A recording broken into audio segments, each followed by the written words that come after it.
ತಪ್ಪು ತಿಳುವಳಿಕೆಗಳು ಹೆಂಗಿರ್ತವೆ ಅನ್ನೋದಕ್ಕೆ. ಅಯ್ಯೋ ಡಾಕ್ಟ್ರೇ 3 ತಿಂಗಳಿಂದ ಮುದ್ದೆನೇ ಉಂಡಿಲ್ಲ, ನನಗೆ ಮೋಷನ ಬ್ಲಡ್ ಹೋಗುತ್ತೆ, ನನಗೆ ಮಳೆ ಕಾಯಿಲೆ ಆಗ್ಬಿಟ್ಟದೆ ಅಂತ. ನಿಮ್ಗೆ ಹೇಳ್ತೀನಿ, ಮಳೆ ಕಾಯಿಲೆಗೂ ಮುದ್ದೆಗೂ ಯಾವುದು, ಮುದ್ದೆ ಅಂದ ತಕ್ಷಣ ರಾಗಿ ಮುದ್ದೆ ನಾನು ಹೇಳ್ತಿರೋದು, ಯಾವ ಸಂಬಂಧವೂ ಇಲ್ಲ. ಕೋಳಿ ತಿಂದೆ ಎಕ್ಸೆಸ್ ಆಫ್ ಹೀಟ್ ಆಗ್ಬಿಡ್ತು ಡಾಕ್ಟ್ರೇ, ನನಗೆ ರಕ್ತ ಬರೋಕ್ಕೆ ಶುರು ಆಯಿತು. ದಯವಿಟ್ಟು ನಿಮ್ಮ ಕುಂಡಿನ ಗದ್ದೆ ಬೈಲು ಅನ್ಕೋಬೇಡಿ, ಎಲ್ಲೋ ಹೀಟಾಗಿ ಬಿರುಕ್ಬಿಟ್ಕೊಳ್ಳೋಕ್ಕೆ. ಕೋಳಿಗೂ ನಿಮ್ಮ ಪೈಲ್ಸ್ಗೂ ಸಂಬಂಧ ಇಲ್ಲ. ನಾನು ಸ್ಪೆಷಲಿಸ್ಟ್ ಇದ್ದೀನಿ ಮಾತಾಡ್ತಿರೋದಕ್ಕೆ, ಅದಕ್ಕೆ ಸರಿಯಾಗಿ ಕೇಳಿಸ್ಕೊಳ್ಳಿ. ನಿಮಗೆ ನಾನ್ ವೆಜಿಟೇರಿಯನ್ ತಿನ್ನಬೇಕು ಅಂದರೆ ಕೋಳಿನ ತಿನ್ನಿ, ಕುರಿನ ತಿನ್ನಿ. ಇನ್ನು ಕೆಲವರು ಹೇಳ್ತಾರೆ ಪೋರ್ಕ್, ಹಂದಿ ಮಾಂಸ ತಿಂದರೆ ತಂಪಾಗುತ್ತೆ ಅಂತ. ಇವೆಲ್ಲ ಮಿತ್ಸ್ ಅಂತೀವಿ, ನಿಮ್ಮ ಅಪನಂಬಿಕೆಗಳು.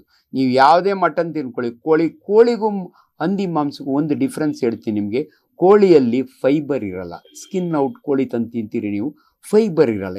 ಫೈಬರ್ ಅಂದರೆ ರಾಗಿಯಲ್ಲಿ 7.3 ಗ್ರಾಮ್ ಫೈಬರ್ ಇರುತ್ತೆ.